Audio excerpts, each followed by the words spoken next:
Chelsea's midfield position can be subdivided into two positions, that is the deep midfield position of the double pivots and the attacking midfield position, since Pochettino prefers three-man midfield.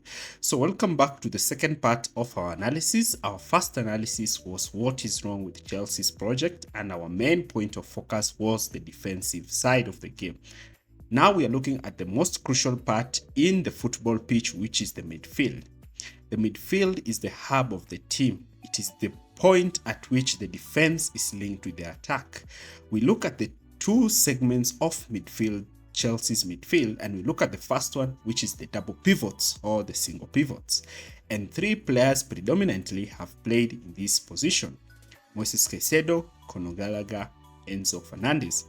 Three different players, one energetic, great tackler of the ball, the other more of a sitter and one a passer of the ball, while the other is more of a penetrative passer, tempo creator of the ball.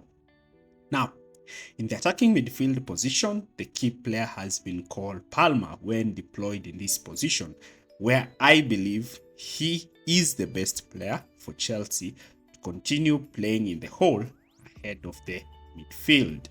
Cole Palmer just offers a lot of IQ, intelligence, and movement in this position. Looking at the stats here, Cole Palmer is seen to be the player who makes the most progressive passes, progressive carries, and key passes. Remember, key passes are passes that result into a goal threat, and he has also made the most assists for Chelsea this season. Point to mention is that Chelsea are missing two key players in the midfield position, with Lavia being more of a sitter, holding midfielder who's yet to make his debut for Chelsea and is back from injury, with Kanich Gomeka, who played as the attacking midfielder and got injured, who is yet to come back to the first team. Before we begin our analysis of Chelsea's midfield, I'd like you to not forget to subscribe to our second channel, Talk Football TY Clips, for more videos on other teams. Now let's begin our analysis, but before we start, like, share, and subscribe to this channel for more videos like this. So Moises Caicedo has been quite instrumental in this deep position. His ability to receive the ball, lay the ball forward, win the ball, and let the ball to go forward to his number 8 has been his greatest strength.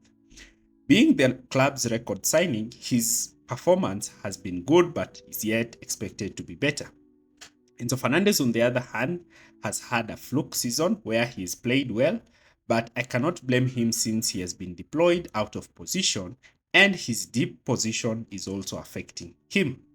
Now, let me bring in the tactical board and let's do a clear analysis on this.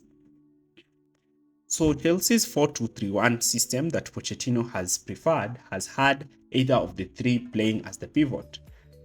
Earlier in the season, we had seen that it was Enzo and Gallagher, but later on Caicedo came in.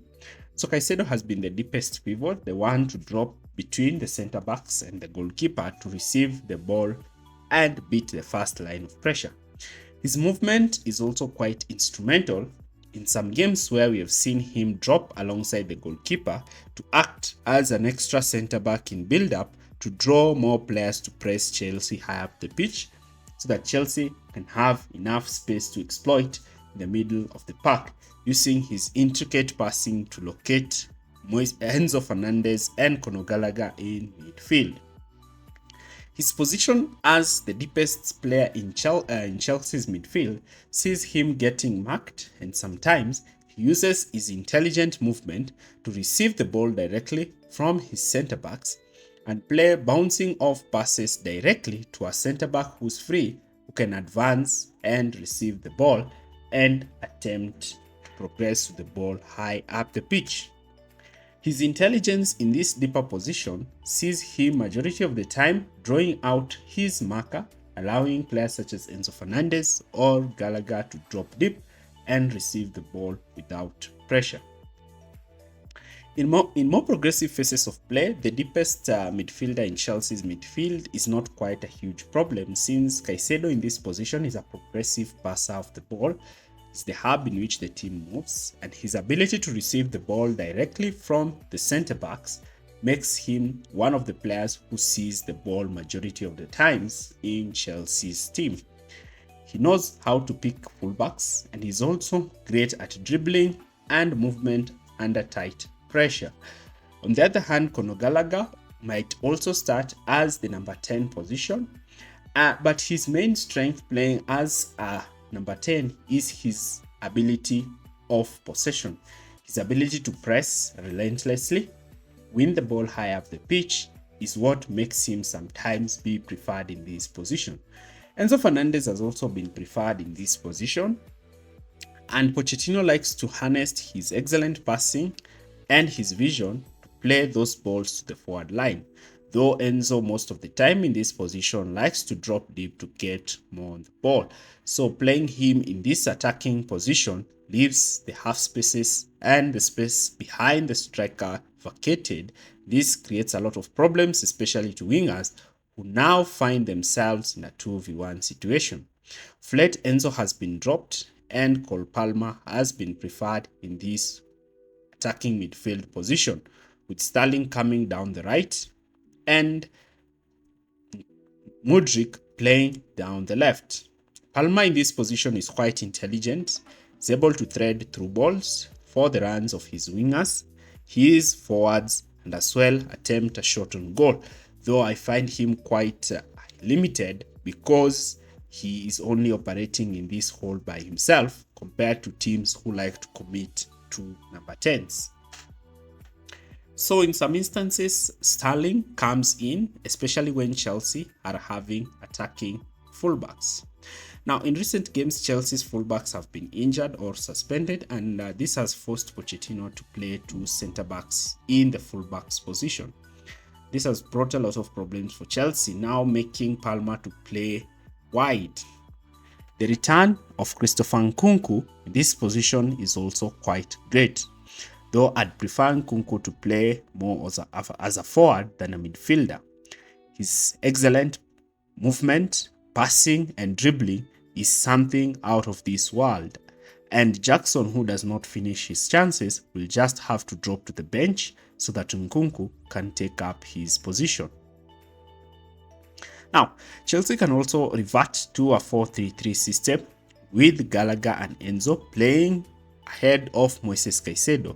But the problem with this system now is that these are more conservative midfielders whose main aim is just to rotate the ball amongst themselves, dominate possession, and try to drag opposition midfielders out of position. This will require Pochettino to use more aggressive fullbacks, that is Reece James or Chilwell or Gusto and Marc Cucurella. The return of Chilwell might aid this because he can play as an attacking left back, while Gusto can play as an attacking right back, allowing Sterling and Cole Palmer to come in field to play alongside Nkunku while the fullbacks generate width. But if Pochettino insists in playing Disasi and Colwill as the fullback, this might now prompt Pochettino to drop one of either Conor Gallagher or Enzo so that he can accommodate Nkunku, Palmer.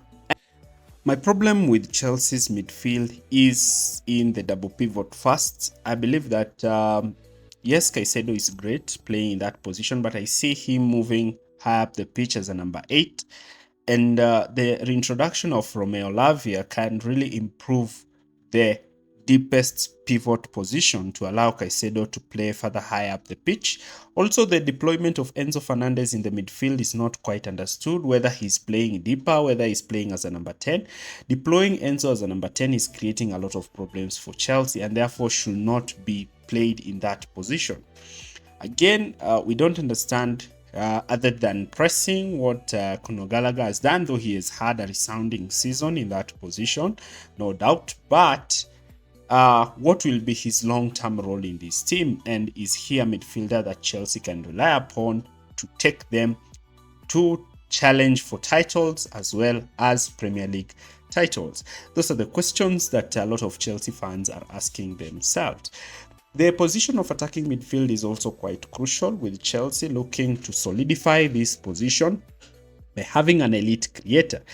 And such a creator can be called Palmer and Kanech Pomeka, who can shift the role in that position.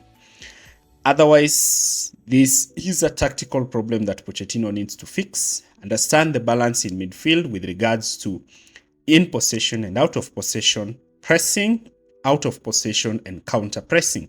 The midfielder who can effectively transition the team from defensive situations to attacking transitions. Thank you.